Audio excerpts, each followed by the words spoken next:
Franklin, the one that you heard yesterday, freaking out at somebody at the door. So, got him on my lap today. And, we're going to do things a little differently than we have been.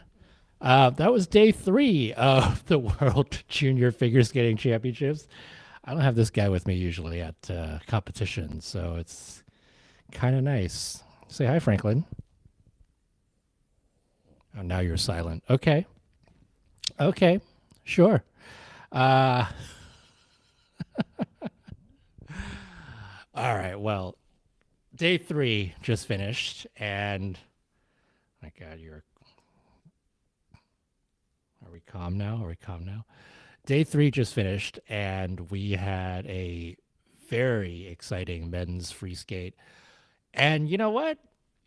Menning wasn't so bad today, especially when you have Rio Nakata winning his second consecutive junior world title and doing it in a very, very good fashion. Like he skated very well. It was one of the great junior men's programs kind of all time, and he really laid it down. So we'll talk more about the men in just a second while this guy calms down. But I'm going to start with the rhythm dances, and it was there was a lot that happened in the rhythm dances. Mostly Backstreet Boys related, and if you were up at 6 a.m. Eastern time and you had a chance to take a watch of all the things that happened with the rhythm dances, well, you were in for a 90s treat as usual. And it was actually quite there was a lot that happened with the rhythm dances.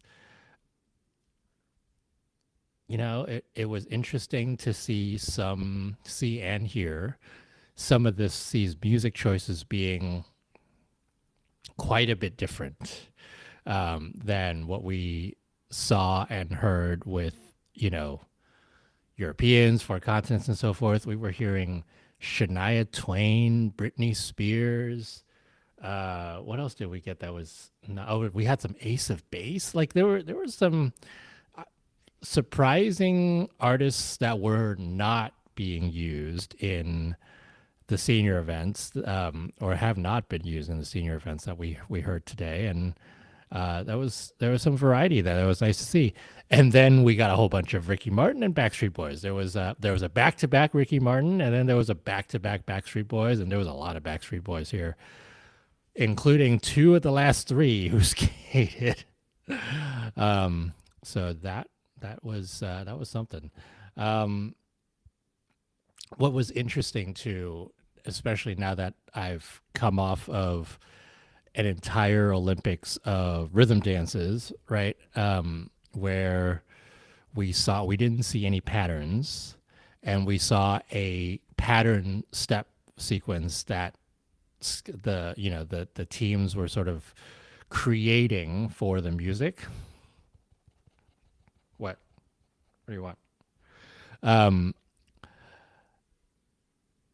I've lost my concentration. Oh, we saw a bunch of pattern steps that were created, as opposed to in the juniors, you have to do 2 patterns that are required. So you do half a pattern of the rumba, and then you do half a pattern of the quick step, and the rumba has to come first, and the quick step has to come second.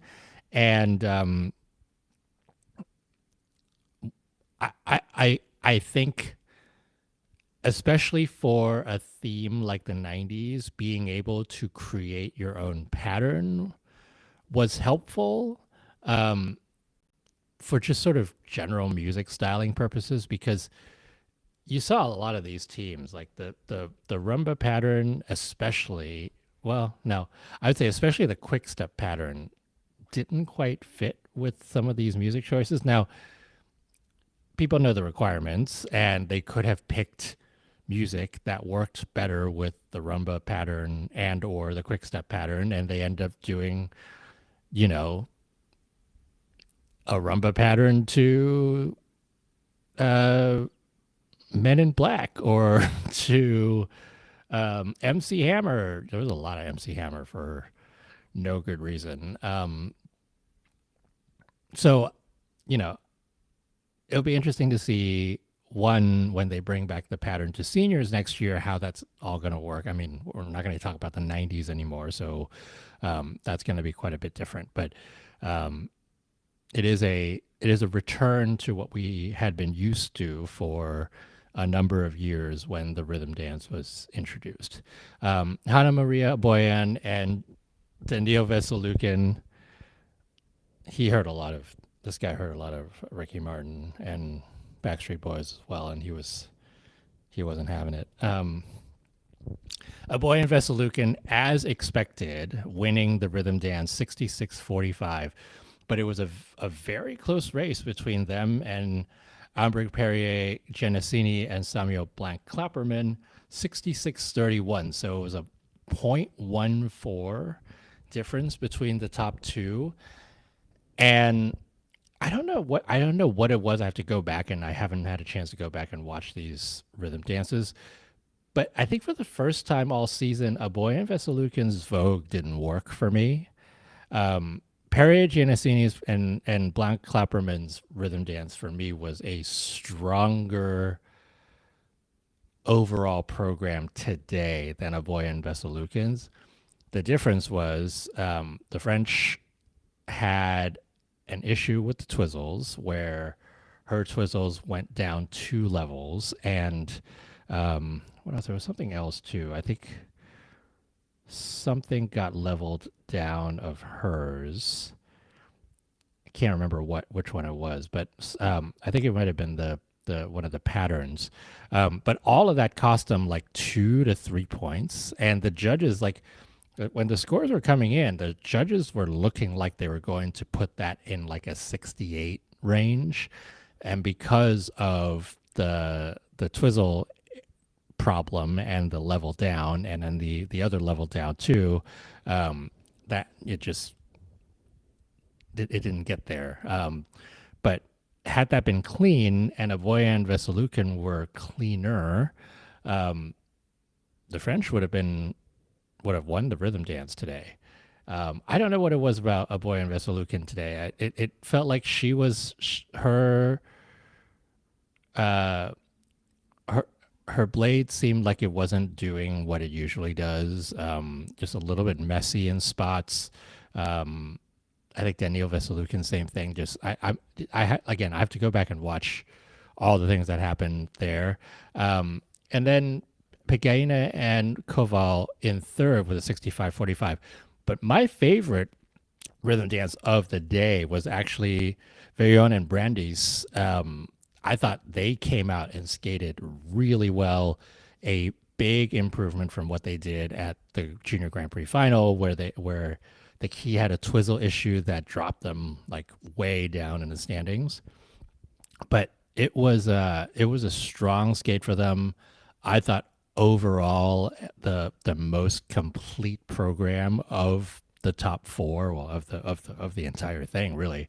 And I think they also had a couple of things that were leveled down, and that cost them like 2 points or something like that. They're in fourth place with a 63-81. So the top four are separated by less than 3 points. So it'd be interesting to see how these free dances differentiate those top four from each other. But that's how it goes going into the free dance. Okay, the men's free skate. It was up and down, as we expect from the men. There were some great skates, and then there were some not so great skates. But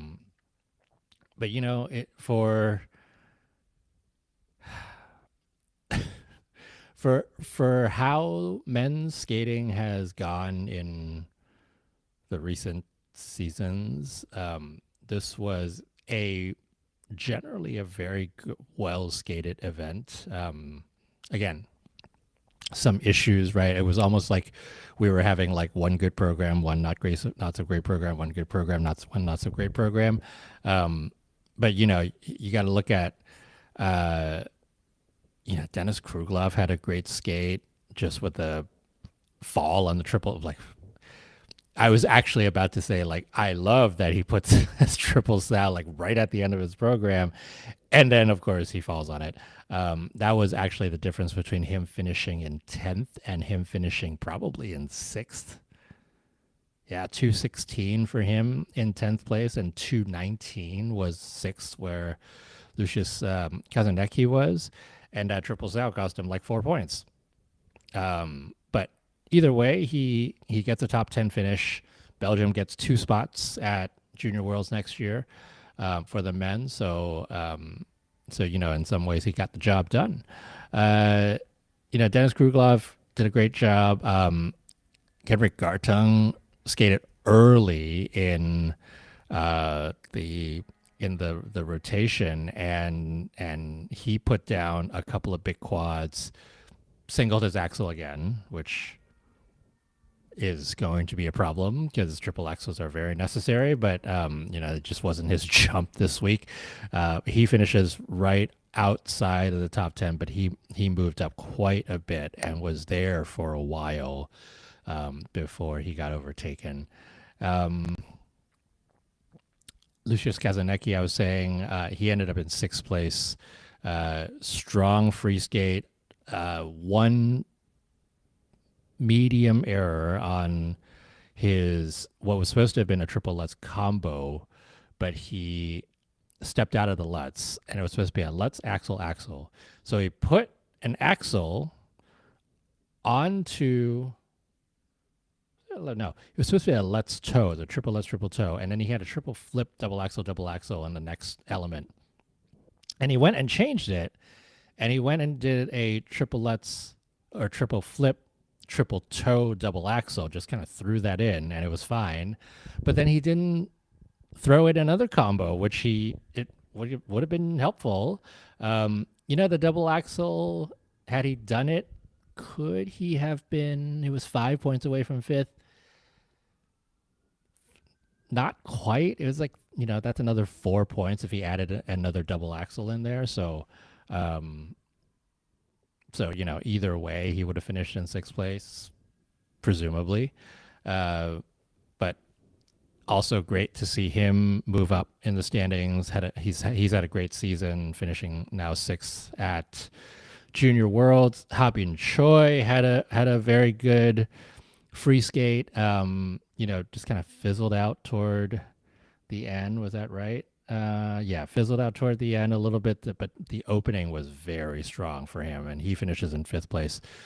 Jacob Sanchez, the perpetual 4th place finisher, was 4th at Nationals, 4th at last year's Junior Worlds, now 4th again here, but he does move up a couple of errant edge jumps, but without the quads here, which the top 3 guys attempted, he just didn't quite have all of it to be able to contend. Had he done the triple loop, had he done a clean triple sow at the end, he probably would have gained another 5-6 points, probably another 6 or 7 points or so. He was 12 points off the podium, so that was going to be really tough for him. Also, partially because of his jump layout, right? He front loads the triple axles at the beginning, and he also front loads a triple Lutz at the beginning. And so, had he backloaded an axle, backloaded a Lutz instead of doing some of the other things, right? It might have been a little bit different. The points do add up, but he's got to be proud. Him and Lucius get 3 spots back for the U.S. and so next year there will be 3 men's spots for Junior Worlds. Korea and Japan also the same thing, because Rio Nakata wins, Minkyu Seo second, 2 years in a row with that as your top 2. 3 years in a row with the two of them in the top two, because 2 years ago Minkyu Seo won and Rio Nakata was second, and Taiga Nishino gets third. Um, a little messy on a lot of the jumps, but the fact that he had he had quad he had two quads at the beginning and then two triple axles, that helped a whole lot. And that's the base value that Jacob Sanchez didn't have, even though Jacob Sanchez had cleaner landings in general over Taiga Nishino. Like the base value just wasn't there. Minkyu Seo needed to be flawless, right? Because Rio Nakata has the higher technical value. He had 3 quads planned, ended up doing 2 quads. I don't know if they made that decision after Minkyu skated or before, but it was a decision that was made to do 2 quads instead of 3 to quote unquote play it safe. But even that, right? Like, he still had to do his job, and he still had to do 2 quads and 2 triple axles in that free skate.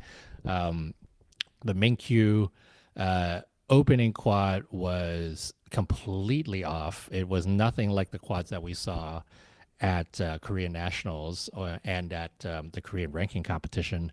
And so just didn't quite have it. The tech score was nowhere near competitive enough, even though his components are very strong.